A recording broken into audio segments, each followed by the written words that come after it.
होरी को रात भर नींद नहीं आई। नीम के पेड़ तले अपनी बांस की खाट पर पड़ा बार बार तारों को देखता रहा।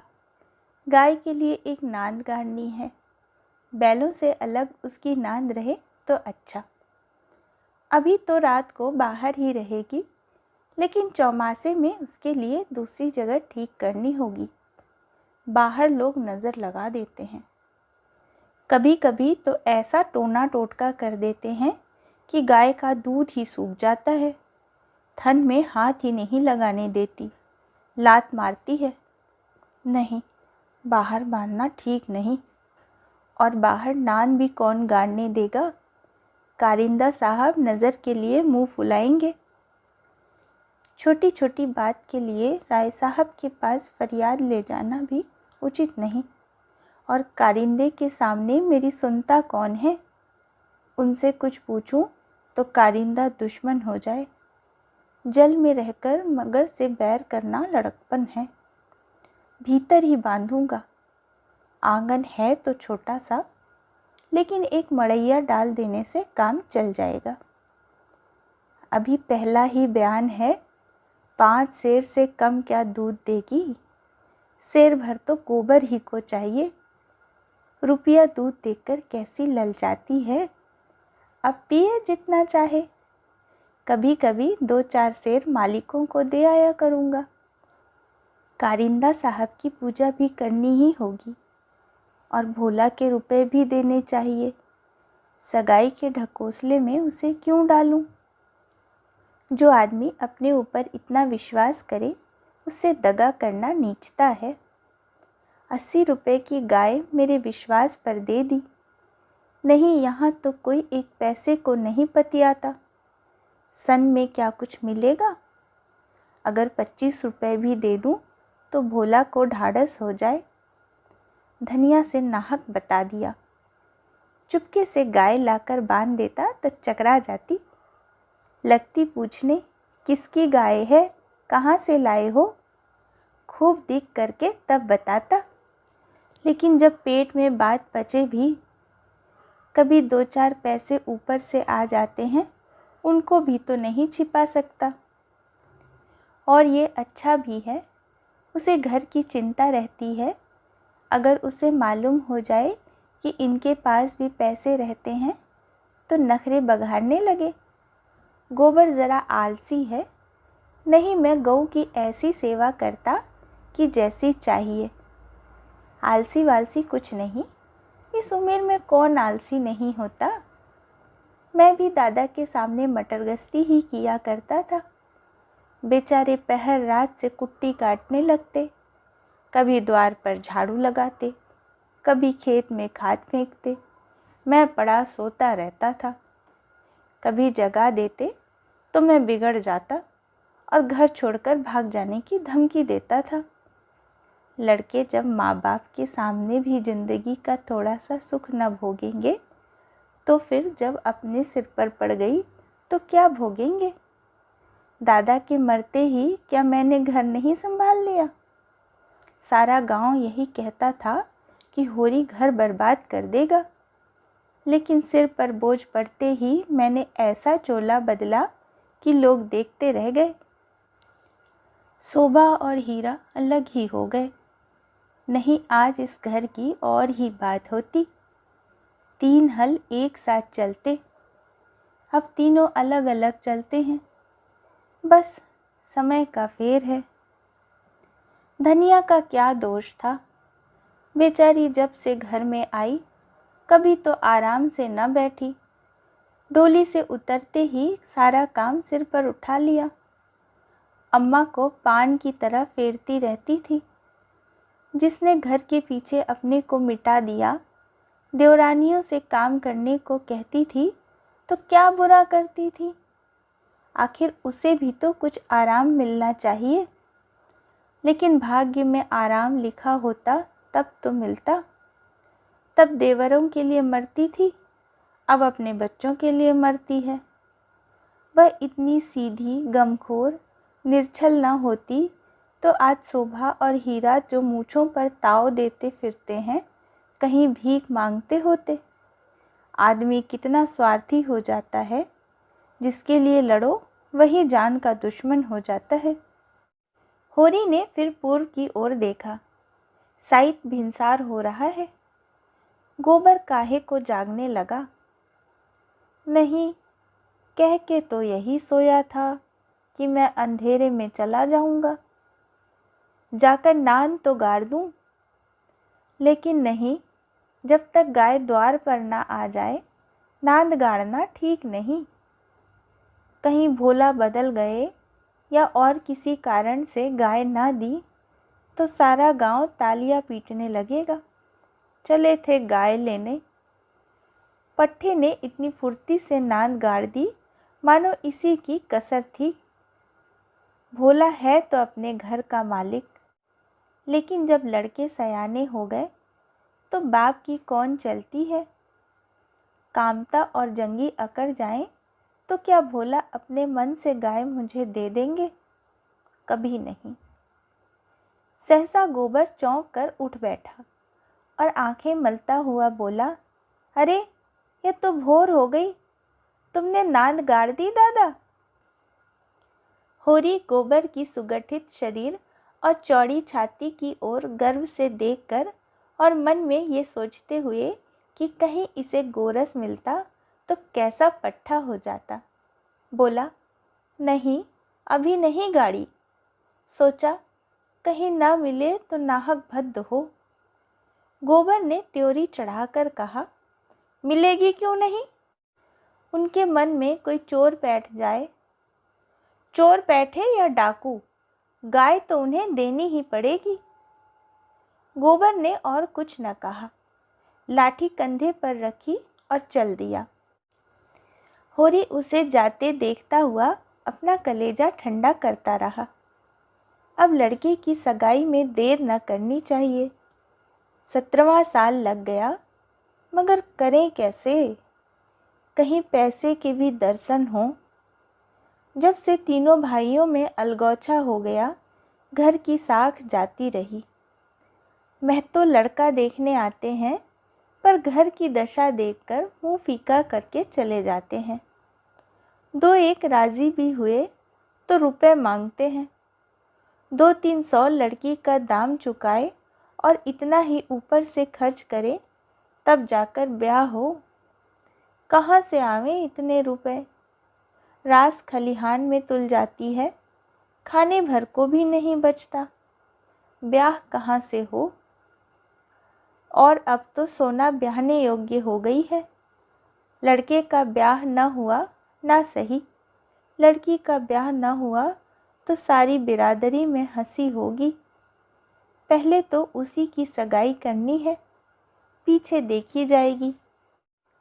एक आदमी ने आकर राम राम किया और पूछा, तुम्हारी कोठी में कुछ बास होंगे महतो? होरी ने देखा, दमड़ी बसोड़ सामने खड़ा है। नाटा, काला, खूब मोटा मुंह, बड़ी बड़ी मूछें, लाल आँखें, कमर में बाँस काटने की कटार खोसे हुए। साल में 1-2 बार आके चीकें, कुर्सियाँ, मोड़े, टोकरियाँ आदि बनाने के लिए बाँस काट ले जाता है। होरी प्रसन्न हो गया। मुट्ठी गर्म होने की कुछ आशा बंधी। चौधरी को ले जाकर अपनी तीनों कोठियाँ दिखाईं, मोल भाव किया और 25 रुपये सैकड़े में 50 बाँसों का बयाना ले लिया। फिर दोनों लौटे। होरी ने उसे चिलम पिलाई, जलपान कराया और तब रहस्यमय भाव से बोला, मेरे बाँस कभी 30 रुपये से कम में नहीं आते, लेकिन तुम घर के आदमी हो, तुमसे क्या मोल भाव करता? तुम्हारा वह लड़का जिसकी सगाई हुई थी, अभी परदेश से लौटा कि नहीं? चौधरी ने चिलम का दम लगाकर खांसते हुए कहा, उस लौंडे के पीछे मर मिटा महतो। जवान बहू घर में बैठी थी और वह बिरादरी की दूसरी औरत के साथ परदेश मौज करने चला गया। बहू भी दूसरे के साथ निकल गई। बड़ी नाकिस जात है महतो, किसी की नहीं होती। कितना समझाया कि तू जो चाहे खा, जो चाहे पहन, मेरी नाक न कटवा, मुदा कौन सुनता है। औरत को भगवान सब कुछ दे, रूप न दे, नहीं वह काबू में नहीं रहती। कोठियाँ तो बट गई होंगी। होरी ने आकाश की ओर देखा और मानो उसकी महानता में उड़ता हुआ बोला, सब कुछ बट गया चौधरी।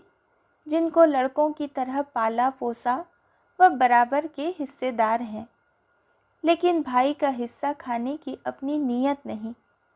इधर तुमसे रुपए मिलेंगे, उधर दोनों भाइयों को बांट दूंगा।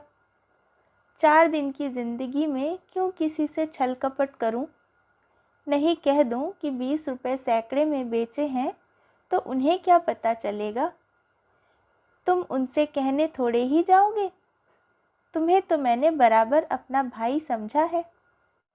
व्यवहार में हम भाई के अर्थ का कितना ही दुरुपयोग करें, लेकिन उसकी भावना में जो पवित्रता है वह हमारी कालिमा से कभी मलिन नहीं होती।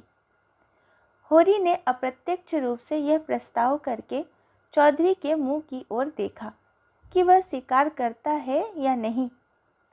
उसके मुख पर कुछ ऐसा मिथ्या विनीत भाव प्रकट हुआ जो भिक्षा मांगते समय मोटे भिक्षुकों पर आ जाता है। चौधरी ने होरी का आसन पाकर चाबुक जमाया। हमारा तुम्हारा पुराना भाईचारा है महतो, ऐसी बात है भला। लेकिन बात यह है कि ईमान आदमी बेचता है तो किसी लालच में। 20 रुपये नहीं, मैं 15 रुपये कहूँगा, लेकिन जो 20 रुपये के दाम लो। होरी ने खिसिया कर कहा, तुम तो अंधेर करते हो चौधरी। 20 रुपये में कहीं ऐसे बांस जाते हैं? ऐसे क्या, इससे अच्छे बांस जाते हैं 10 रुपये पर। हाँ, 10 कोस और पश्चिम चले आओ, मोल बांस का नहीं है, शहर के नगीच होने का है। आदमी सोचता है जितनी देर वहाँ जाने में लगेगी उतनी देर में तो 2-4 रुपये का काम हो जाएगा। सौदा पट गया। चौधरी ने मिर्जई उतार कर छान पर रख दी और बांस काटने लगा। ऊख की सिंचाई हो रही थी। हीरा बहू कलेवा लेकर कुएं पर जा रही थी। चौधरी को बांस काटते देखकर घूंघट के अंदर से बोली, कौन बांस काटता है? यहाँ बांस ना कटेंगे। चौधरी ने हाथ रोक कर कहा, बांस मोल लिए हैं, 15 रुपये सैकड़े का बयाना हुआ है, सेत में नहीं काट रहे हैं। हीरा बहू अपने घर की मालकिन थी। उसी के विद्रोह से भाइयों में अलगौछा हुआ था। धनिया को परास्त करके शेर हो गई थी। हीरा कभी कभी उसे पीटता था। अभी हाल ही में इतना मारा था कि वह कई दिन तक खाट से उठ न सकी, लेकिन अपना पदाधिकार वह किसी तरह न छोड़ती थी। हीरा क्रोध में उसे मारता था, लेकिन चलता था उसी के इशारों पर, उस घोड़े की भांति जो कभी कभी स्वामी को लात मारकर भी उसी के आसन के नीचे चलता है। कलेवे की टोकरी सिर से उतार कर बोली, 15 रुपये में हमारे बांस ना जाएंगे। चौधरी औरत जात से इस विषय में बातचीत करना नीति विरुद्ध समझते थे। बोले, जाकर अपने आदमी को भेज दो, जो कुछ कहना हो आकर कहें। हीरा बहू का नाम था पुन्नी। बच्चे 2 ही हुए थे, लेकिन ढल गई थी। बनाव सिंगार से समय के आघात का शमन करना चाहती थी, लेकिन गृहस्थी में भोजन ही का ठिकाना न था। सिंगार के लिए पैसे कहाँ से आते? इस अभाव और विवशता ने उसकी प्रकृति का जल सुखाकर कठोर और शुष्क बना दिया था, जिस पर एक बार फावड़ा भी उचट जाता था। समीप आकर चौधरी का हाथ पकड़ने की चेष्टा करती हुई बोली, आदमी को क्यों भेजूं? जो कुछ कहना है मुझसे कहो ना। मैंने कह दिया, मेरे बांस न कटेंगे। चौधरी हाथ छुड़ाता था और पुन्नी बार बार पकड़ लेती थी। 1 मिनट तक यही हाथापाई होती रही। अंत में चौधरी ने उसे जोर से पीछे ढकेल दिया।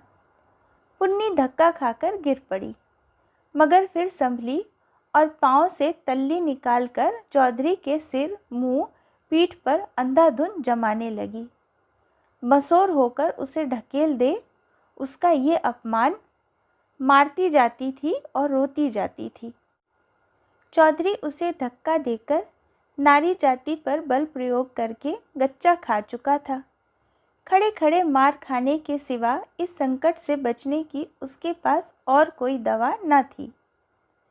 पुन्नी का रोना सुनकर होरी भी दौड़ा हुआ आया। पुन्नी ने उसे देखकर और ज़ोर से चिल्लाना शुरू किया। होरी ने समझा चौधरी ने पुनिया को मारा है। खून ने जोश मारा और अलगौचे की ऊंची बांध को तोड़ता हुआ सब कुछ अपने अंदर समेटने के लिए बाहर निकल पड़ा। चौधरी को ज़ोर से एक लात जमाकर बोला, अब अपना भला चाहते हो चौधरी तो यहाँ से चले जाओ, नहीं तुम्हारी लहास उठेगी। तुमने अपने को समझा क्या है? तुम्हारी इतनी मजाल कि मेरी बहू पर हाथ उठाओ। चौधरी कस्में खा खाकर अपनी सफाई देने लगा। तल्लियों की चोट में उसकी अपराधी आत्मा मौन थी। ये लात उसे निरपराध मिली और उसके फूले हुए गाल आंसुओं से भीग गए। उसने तो बहू को छुआ भी नहीं। क्या वह इतना गंवार है कि महतों की घर की औरतों पर हाथ उठाएगा? होरी ने अविश्वास करके कहा, आंखों में धूल मत झोंको चौधरी, तुमने कुछ कहा नहीं तो बहू झूठ मूठ रोती है। रुपए की गर्मी है तो वह निकाल दी जाएगी। अलग है तो क्या हुआ, है तो एक खून। कोई तिरछी आंख से देखे तो आंख निकाल ले। पुन्नी चंडी बनी हुई थी। गला फाड़ कर बोली, तूने मुझे धक्का देकर गिरा नहीं दिया, खा जा अपने बेटे की कसम। हीरा को खबर मिली कि चौधरी और पुनिया में लड़ाई हो रही है। चौधरी ने पुनिया को धक्का दिया। पुनिया ने तल्लियों से पीटा। उसने पुर वहीं छोड़ा और आंगी लिए घटनास्थल की ओर चला। गांव में अपने क्रोध के लिए प्रसिद्ध था। छोटा डील, गठा हुआ शरीर, आंखें कौड़ी की तरह निकल आई थी और गर्दन की नसें तन गई थी। मगर उसे चौधरी पर क्रोध न था, क्रोध था पुनिया पर। वह क्यों चौधरी से लड़ी? क्यों उसकी इज्जत मिट्टी में मिला दी? बसोड़ से लड़ने झगड़ने का उसे क्या प्रयोजन था? उसे जाकर हीरा से समाचार कह देना चाहिए था। हीरा जैसा उचित समझता करता। वह उससे लड़ने क्यों गई? उसका बस होता तो वह पुनिया को पर्दे में रखता। पुनिया किसी बड़े से मुंह खोलकर बातें करे, यह उसे असह्य था। वह खुद जितना उद्दंड था, पुनिया को उतना ही शांत रखना चाहता था।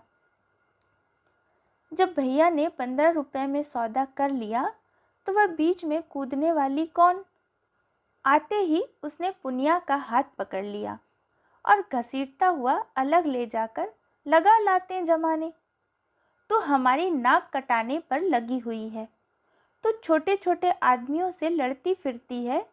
किसकी पगड़ी नीची होती है? एक लात और जमा कर। हम तो वहाँ कलेऊ की बाट देख रहे हैं, तू यहाँ लड़ाई ठाने बैठी है। इतनी बेशर्मी! आँख का पानी ऐसा गिर गया, खोद कर गाड़ दूंगा। पुन्नी हाय हाय करती जाती थी और कोसती जाती थी।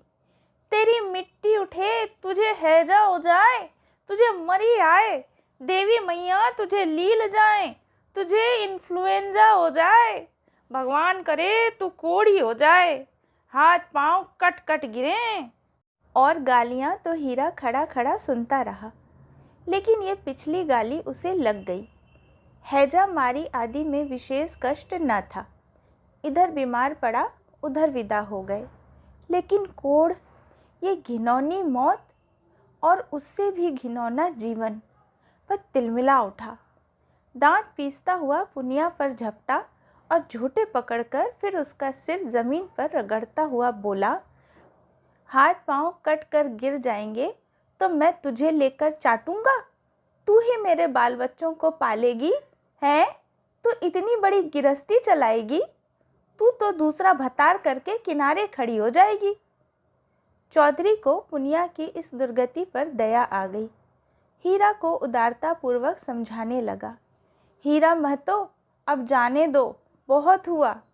क्या हुआ? बहू ने मुझे मारा, मैं तो छोटा नहीं हो गया। धन्य भाग कि भगवान ने ये दिन तो दिखाया। हीरा ने चौधरी को डांटा। तुम चुप रहो चौधरी, नहीं मेरे क्रोध में पड़ जाओगे तो बुरा होगा। औरत जात इसी तरह बकती है। आज को तुमसे लड़ गई, कल को दूसरों से लड़ जाएगी। तुम भले मानस हो, हंसकर टाल गए, दूसरा तो बर्दाश्त ना करेगा। कहीं उसने भी हाथ पांव छोड़ दिया तो इसकी आबरू रह जाएगी, बताओ। इस ख्याल ने उसके क्रोध को फिर भड़काया। लपका था कि होरी ने दौड़कर पकड़ लिया और उसे पीछे हटाते हुए बोला, अरे हो गया, देख तो लिया दुनिया ने कि बहादुर हो। अब क्या उसे पीस कर पी जाओगे? हीरा अब भी बड़े भाई का अदब करता था, सीधे सीधे न लड़ता था। चाहता तो एक झटके में हाथ छुड़ा लेता, लेकिन इतनी बेअदबी न कर सका। चौधरी की ओर देखकर बोला, अब खड़े क्या ताकते हो, जाकर बांस काटो। मैंने सही कर दिया, 15 रुपए सैकड़े में तय है।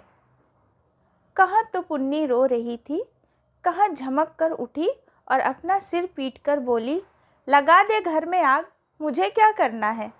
भाग फूट गया कि तुम जैसे कसाई के पाले पड़ी। लगा दे घर में आग। उसने कलेऊ की टोकरी वहीं छोड़ दी और घर की ओर चली। हीरा गरजा, वहाँ कहाँ जाती है, चल कुएं पर, नहीं खून पी जाऊंगा। पुनिया के पांव रुक गए। इस नाटक का दूसरा अंक न खेलना चाहती थी।